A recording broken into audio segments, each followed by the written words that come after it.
Are medical school students taught about the benefits of a whole food plant-based? I don't know how many times in recent years I've apologized to patients for my colleagues' abysmal ignorance of the effect of our patients' diet on these diseases they're bringing to us. We practice medicine like what our patients are eating has no effect on these diseases, when actually that's why they're sitting in front of us, overweight, diabetic, hypertensive, clogged up and inflamed from what they're running through their bloodstream every few hours with the burgers and the beef and the buffalo wings. And yet not a word is mentioned in medical school. We just blow right past that. The patient's diet, oh, don't get into that. Everybody eats differently. You'll insult them culturally. It's their culture. They have to eat what they have to eat. You just prescribe the statins and the beta blockers and the metformin and have them come back in a month.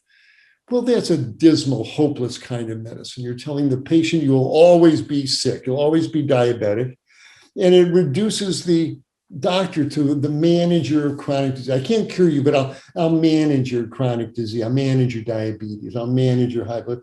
I didn't go into medicine to manage chronic disease. I wanted to cure people.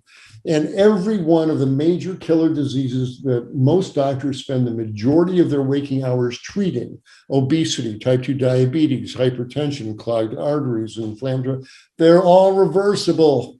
These diseases go away. I wish someone had told me that when I was a first-year med student, that these are reversible diseases. If you get them on a whole food plant-based diet, it's stunning what happens. The obesity starts to melt away and the arteries open up and the high blood pressure goes down and the sore joints stop hurting and the asthmatic lungs stop wheezing so much, the migraine headaches get better, the inflamed guts settle down, and they turn into normal, healthy people right in front of your eyes.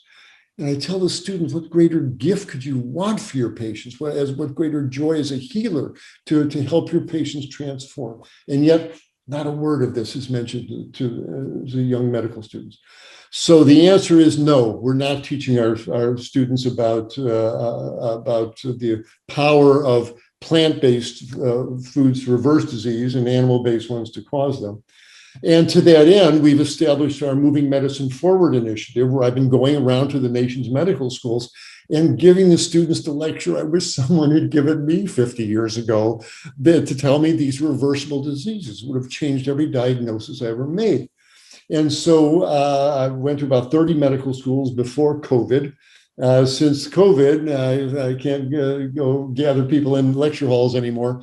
So we put it all online. If people are interested, Google Masterclass in Plant-Based Clinical Nutrition. And it's a 12-unit series on using plant-based nutrition to get people healthier. So we're trying to repair that deficit. And I'm working with the American College of Lifestyle Medicine to get nutrition-based questions asked on the national board exams, because the medical students and medical schools say, listen, they don't ask about it on the national boards, we're not going to teach nutrition. So we're trying to get nutrition questions on national boards so they'll ask about it. So slowly it's changing, but it's the major gaping deficiency in medical education and unfortunately in medical practice. And the most common complaint I get from patients is, why doesn't my doctor know anything about nutrition? I asked him a question about nutrition, he threw me out of the office. That era we have to turn the page on that. Doctors need to welcome those questions because it's the most powerful tool they have to get their patients truly healthy. Are some people being born in parts of the United States and the world where they don't have access to fresh produce and healthy food and are eating diets of processed food, sugar, soda, and other undesirable foods? What impact is it having on their health and their communities? That's such an important question.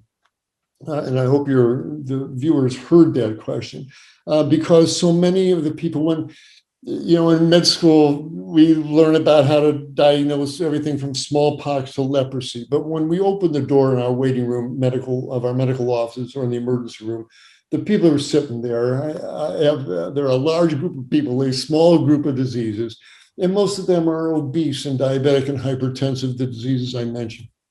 And so much of it has to do with the food stream, and it's commonly, not all, but mostly something to do with the processed foods from the world of fast foods.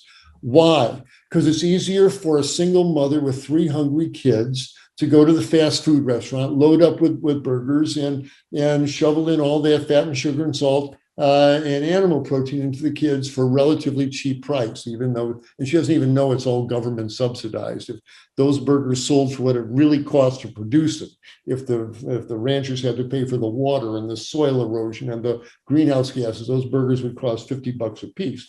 But now you buy them for $1.98 because they're government subsidized.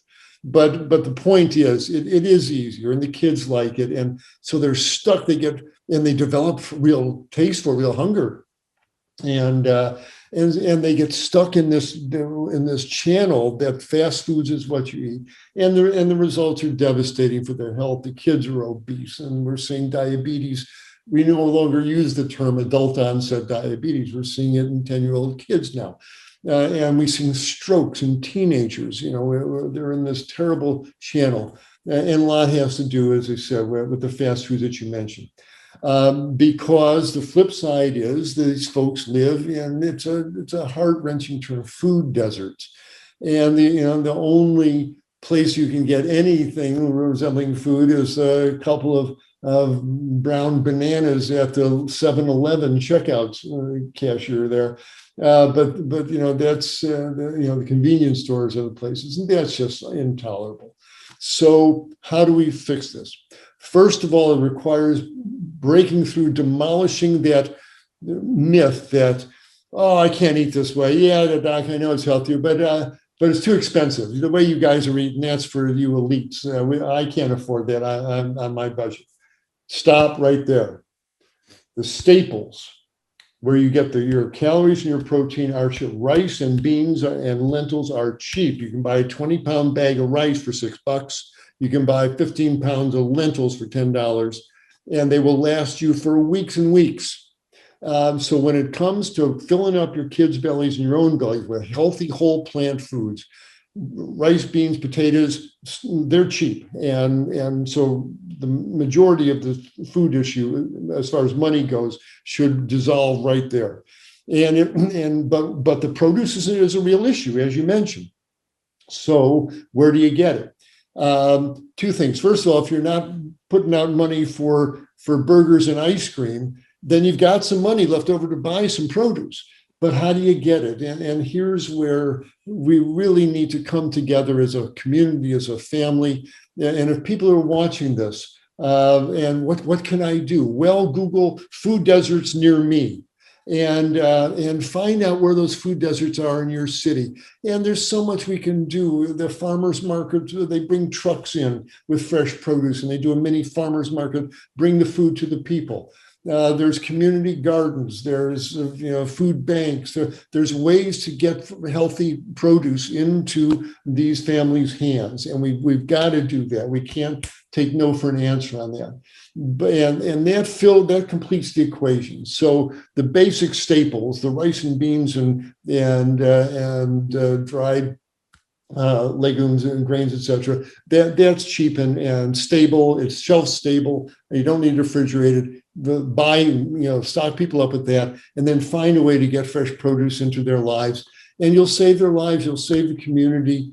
So we can't let that first argument say, well, there's no food around me. There's nothing I can do but eat McDonald's. We've got to with enough love and focus, we can solve that problem.